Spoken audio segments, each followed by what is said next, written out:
Bonjour à tous. Le hasard fait bizarrement les choses. Hier, nous vous alertions sur le cas d'une énième personne senior qui avait franchi les portes de notre centre. Et pour le coup, aujourd'hui, j'ai eu l'opportunité donc d'assister à un séminaire qui portait le titre Âge et perspective de, enfin, plan égalité, âge et perspective de maintien en emploi dans l'entreprise. Alors, deux petits commentaires liminaires sur cet événement, cette réunion. Alors, tout d'abord, un monsieur est venu nous rencontrer, secrétaire général pour les affaires régionales, tout un tas de choses, nous disant que nous allions nous en tenir de choses et immanquablement échanger des données très très importantes pour, très curieusement, partir au terme de son discours d'accueil, tant les choses importantes que nous allions nous dire l'importait au premier degré. Deuxième petit commentaire, au bout de quelques minutes, je me suis revenu une réflexion que Bertrand Martineau, ancien des GEFP, grand spécialiste, s'il en faut, de l'emploi et de la formation, que j'avais entendu mentionner comme ça lors d'une conférence à peu près similaire, consistant à dire, bah, tiens zut, et si on économisait du temps dans tout un tas de réunions qui sont pas forcément ponctuées d'actions, bien qu'il était question, en l'occurrence, d'un plan d'action. Alors, pour rentrer dans le vif du sujet, en fait, rapidement, les échanges ont tourné à une tournure un petit peu bizarre, consistant à opposer l'État d'un côté, les entreprises de l'autre et tout un tas d'acteurs, de partenaires sociaux ici, enfin en tout cas en l'occurrence présents, consistant à admonester tout un tas d'avertissements à l'encontre des entreprises dans la proportion des seniors, et puis tout un tas de chiffres nous ont été également donnés. Là où en réalité, s'il est un employeur qui joue difficilement le jeu de la non-discrimination de l'âge, c'est, comme je me suis plu à le rappeler, immanquablement au premier chef, l'État. Le pire élève en termes d'employeur non discriminant sur l'âge. Rappelons quand même au passage que l'État n'est pas simplement observateur, mais c'est lui qui est législateur, qui régit la chose. Et en l'occurrence, qui a conçu tout un tas de dispositifs de contrats aidés, notamment, dont la plupart d'entre eux sont destinés exclusivement aux jeunes. Et quand ce n'est pas le cas, le contrat unique d'insertion, ponctué d'arrêtés ministériels publiés de temps en temps et qui en restreignent le champ, l'accès, exclusivement aux jeunes et donc en excluent le public senior. C'est l'État qui, dans un certain nombre d'administrations, à commencer par les administrations locales, s'agissant de l'alternance, restreint le recrutement des alternants au seul contrat d'apprentissage et pas au contrat de professionnalisation. Donc, par exemple en Île-de-France, en dessous de 30 ans. C'est l'État qui maille tout le territoire de missions locales accompagnant les seniors, lorsque un certain nombre de maisons de l'emploi de missions locales qui accompagnent les jeunes, lorsqu'un certain nombre de maisons de l'emploi de pli ont disparu de ces mêmes territoires. On y reviendra dans une autre intervention.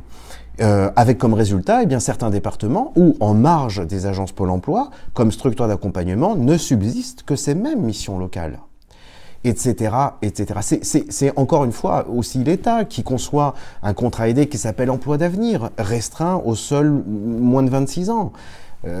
Et vraiment, la liste pourrait être interminable de choses qui sont en fait, qui contribue à ce que l'État lui-même a institutionnalisé, a inscrit dans le marbre cette même discrimination dans l'âge qu'on ne tolérerait pas, et c'est bien légitime, pour ce qui est de l'origine, de territoire ou de la discrimination homme-femme. Ça, c'est un premier point. Le deuxième point, c'est donc, découlant du premier, de considérer que s'il y a une lutte contre la discrimination, elle doit passer par la temporisation, le nuancement, on le disait déjà hier, de ce réflexe pavlovien consistant à accoler le mot « jeune » à celui de l'emploi, « jeune » à celui de la formation, pour rétablir une certaine équité, une certaine égalité dans l'accompagnement, que ce soit donc des entreprises régies par l'État, mais de l'État lui-même. Et puis, il y a une petite précision. On a vu tout un tas de chiffres qui nous ont été donnés, disant qu'effectivement les demandeurs d'emploi dits seniors étaient relativement importants. Alors un débat s'est posé à un moment donné sur la seniorité. Je vais y revenir immédiatement après. Mais au-delà des chiffres, qu'est-ce qui différencie un senior d'aujourd'hui, peut-être, d'un senior des générations précédentes? Deux choses qui sont fondamentales concernant l'emploi. Tout d'abord, qu'on a reculé l'âge de la retraite. Deuxièmement, on voit un certain nombre de seniors franchir nos portes aujourd'hui qui traversent des situations d'autant plus difficiles qu'ils ne sont plus, comme les générations précédentes, parfois détenteurs d'un bien immobilier, un appartement, une maison, qui peut constituer une poire pour la soif. D'où le danger immédiat dans la période actuelle, mais dans 10 ans. Et puis deuxième chose, bien sûr, et on le disait déjà hier, chercher un emploi, c'est aujourd'hui envoyer un mail, utiliser un espace personnel sur un site internet. Oui, il y a des personnes dites seniors, 40 ans, 50 ans, peu importe, qui ne maîtrisent pas cet outil, qui ne l'ont pas, et donc qui ne peuvent pas se positionner sur le marché du travail. De là, une inéquité complètement éloquente qui est passée complètement sous silence.